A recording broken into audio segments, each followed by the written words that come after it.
हरिओम। एक पक्षी जो वृक्ष की डाल पर बैठा है, दिखने में आ रहा है कि वो डाल का आधार लिए है, परंतु ये सत्य नहीं है। सत्य ये है कि उस पक्षी ने डाल का आधार ना लेकर अपने पंख का आधार लिया है। और यदि पेड़ में कुछ हलचल होती है, आंधी आती, तूफान आता है, आग लग जाती है, चूंकि पक्षी ने पेड़ का आधार या डाल का आधार नहीं लिया है, उसका आधार उसके पंख हैं, इसलिए वो उड़ जाएगा। और चाहे आग लगे, चाहे पानी बरसे, आंधी तूफान आए, पक्षी उससे, उस हलचल से, उस विक्षेप से न्यारा रहता है, निर्लेप रहता है। ऐसी स्थिति एक ज्ञानी की है, एक भक्त की है, एक सत्संगी की है, एक प्रभु प्रेमी की है। दिखने में आ रहा है वो जगत में बैठा है, जगत का आधार लिए है, परंतु सत्य ये नहीं है। ज्ञानी के सुख का आधार, उसकी शांति का आधार, उसके आनंद का आधार जगत ना होकर जगदीश है। जगत रूपी जो वृक्ष है, दिखने में आ रहा ज्ञानी उस पे बैठा है, भक्त उस पे बैठा है, परंतु सत्य ये है कि उसने जगदीश का आधार लिया है, इसलिए ज्ञानी निर्लेप रहता है। जगत की आंधी और तूफान, जगत के आंधी तूफान क्या हुए? देखो, जगत में जब हम जगदीश का सहारा लेते हैं तो हम बच जाते हैं। और जब हम जगत का सहारा लेके रहते हैं, किसी ने दो शब्द बोले, आई आंधी, गिर पड़े। किसी ने काम मन का ना किया, आई आंधी, गिर पड़े। किसी ने अपमान किया, लग गई क्रोध की आग, जल गए। क्योंकि आधार जगत रूपी वृक्ष का लिया है। और अज्ञान में हर व्यक्ति ने जगत रूपी वृक्ष का आधार लिया है, इसलिए जरा सी हलचल पे और सुखी और दुखी हो जाता है, वो मानित और अपमानित हो जाता है।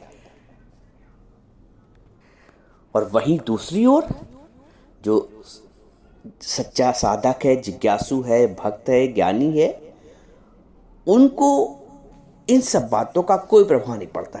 वो कितनी भी कोई उसकी निंदा करे, कितनी भी उसको कोई क्रोध दिलाने का प्रयास करे, वो निर्लेप रहता है। वो ये समझता है कि हमारा जो आनंद का, शांति का, सुख का आधार है वो परमात्मा है। और परमात्मा में तो कभी कोई विक्षेप आता नहीं, आत्मभाव में तो कभी विक्षेप आता नहीं, आत्मभाव में तो क्रोध आता नहीं है। इसीलिए गुरु हमको सत्य का आधार दिलाता है। गुरु हमको वो आधार दिलाता है जो शाश्वत है, जो टूटने वाला नहीं है। भजन की लाइन ये है कि बन बन के सहारे टूटते हैं, ये रस्म पुरानी है जग की, जो टूटे कभी और छूटे ना, वो तेरा सहारा काफी है। तो जो गुरु हमें वो सहारा दिलाता है जो कभी टूटे ना, फूटे ना, जो कभी बिगड़े ना। अज्ञान में आप वो सहारा लेते हैं जो बिगड़ने वाला है, जो आने और जाने वाला है, जो बनने और मिटने वाला है। आपके सहारे क्या हैं? आपके सहारे हैं दो मीठे बोल। आपका सहारा क्या है? कोई सम्मान दे दे। आपका सहारा क्या है? कोई पूछ ले। आपका सहारा क्या है? कोई समय समय पर फोन कर ले, आपके हालचाल ले ले। आपका सहारा क्या है? कोई आपके कहने में चले। आपका सहारा क्या है? कोई आपसे पूछ के जाए, कोई आपको बता के जाए। यही तो आपके सहारे। लेकिन जब इन सहारों में विचलन होता है तो आप पे डगमगा जाते हो, आप मुंह धड़ाम से नीचे गिरते हो। जरा सा भी अपमान हुआ तो अंदर तक विक्षेपित हो गए। जरा सा भी किसने क्रोध दिलाया तुम अंदर तक अग्नि तुम्हें क्रोधाति भवत सम्मोह सम्मोहत स्मृत विभ्रमा, अंदर तक जल भुन जाते हो, क्योंकि मूर्ता का भाव क्रोधाति भवत सम्मोह अज्ञान है। यदि ज्ञान होगा तो आप ये समझ लोगे कि जो अपमान भी हुआ है तो इस शरीर का हुआ है, मेरा नहीं होता है ना अपमान कभी। इस जगत का होता नाश है, मेरा ना होता नाश है। तो जो भी निंदा हो रही है, स्तुति हो रही है, मान हो रहा है, अपमान हो रहा है, ज्ञानी उसमें फूलता नहीं है और ना दुखी होता है। एक बार स्वामी रामतीर्थ की एक सभा में बहुत प्रशंसा हुई, बहुत प्रशंसा हुई। घर आके उस दर्पण के आगे खड़े हो गए, बोले राम, उनका नाम था रामतीर्थ, कि जितना तुम प्रसन्न हो क्या कभी निंदा होगी उसमें तुम सम रह पाओगे, उसमें भी प्रसन्न रह पाओगे? और एक बार एक ऐसा समय आया भी जब लोगों ने उनकी निंदा की, उनका स्वार्थ पूरा नहीं हुआ लोगों का, तो उस समय भी वो अपने आप की प्रसन्नता अपना बनाए रखे, क्योंकि बात फिर वही आ गई, क्योंकि उनकी जो प्रसन्नता का आधार है वो सत्य है, वो शाश्वत है, वो परमात्मा है। जगत की बातें उनकी प्रसन्नता का आधार नहीं है। अज्ञान में आपकी प्रसन्नता का आधार क्या है? जगत के शब्द, जगत की बातें, जगत की परिस्थितियाँ, जगत के लोगों का व्यवहार आपके साथ, आपकी उनकी अनुकूलता आपके प्रति। यदि जरा से वो प्रतिकूल हुए आप डगमगा गए, आप विक्षेपित हो गए। राजा जनक बोलता है ज्ञान प्राप्ति के पश्चात विक्षेप न विक्षेपित, जो विक्षेप में विक्षेपित नहीं होता है, लहरों के साथ बह नहीं जाता है, ज्ञानी इतना सक्षम है, उसके ज्ञान में इतने पैर जमे हुए कि वो लहरों के साथ बह के नहीं जाता है। ये अज्ञान की स्थितियों के जरा सी बातों में दुखी हो सुखी हो जाते। जरा से बेटे ने ऊंची आवाज में बोल दिया, जरा सा बहू ने कुछ कह दिया, जरा सा कुछ भी किसी से 19-20 हो गया तो तुरंत अंदर तक दुख हो जाता है। कारण यह है कि हमने अपने आप को शनि जाना है। हमने जो अपना आधार ले रखा है सुख का, वो जगत का आधार यानी उस वृक्ष का आधार लिया है हमने अपने ज्ञान। देखो ज्ञानी के दो, जैसे पक्षी के दो पर होते हैं, दो पंख होते हैं, वैसे ही ज्ञानी के भी 2 पंख होते हैं। ज्ञानी का 2 पंख, एक ज्ञान और एक वैराग। तो ज्ञानी के पास भी, प्रभु के भक्त के पास भी, आपके पास, आप जो सत्संग सुन रहे हो, आपके पास भी वो 2 पर होने चाहिए, वो 2 पंख होने चाहिए, ज्ञान और वैराग के। ज्ञान ये कि है ही परमात्मा, और वैराग ये है कि जो दिख रहा है सब मिथ्या है। जब लग देखी तब लग माया, लहर आई है तो जाएगी, मिटेगी और बनेगी। सागर ना आएगा ना जाएगा, ना मिटेगा ना बनेगा।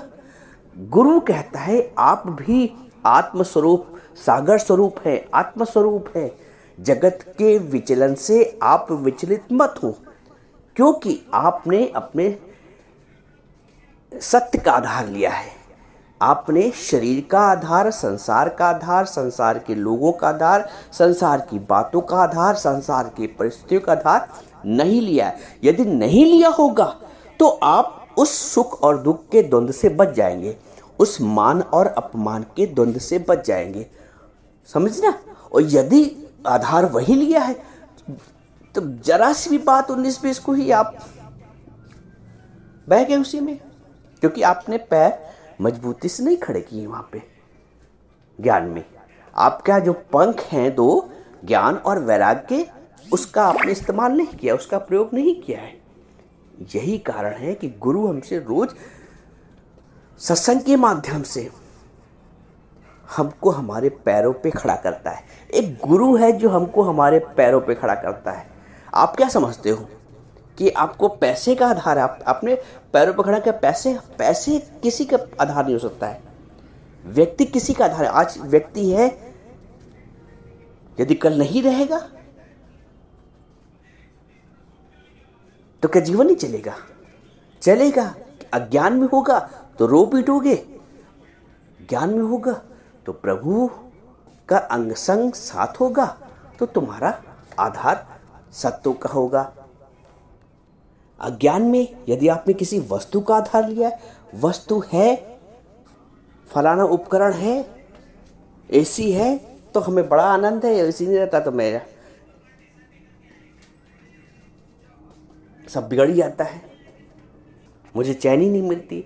तो आधार हो सकता है ज्ञानी भी तुम्हें दिखे कि एसी में बैठा है, लेकिन यदि एसी काम नहीं करेगा तब भी वो विचलित नहीं होगा। अज्ञान में आप विचलित हो जाओगे, आप परेशान हो जाओगे। ये है फर्क ज्ञान और अज्ञान का। ऐसे ही परिस्थितियां, बाहर की परिस्थितियों का आधार यदि तुम्हारे लिए परिस्थिति अनुकूल है तो तुम सुख हो, राम राम कर रहे हो, भजन गा रहे हो, और जरा सी परिस्थिति अनुकूल हुई और प्रतिकूल हुई तो आप परेशान। तो जो अनुकूल और प्रतिकूलता की जो द्वंद्व है, ज्ञानी इससे बचा हुआ है।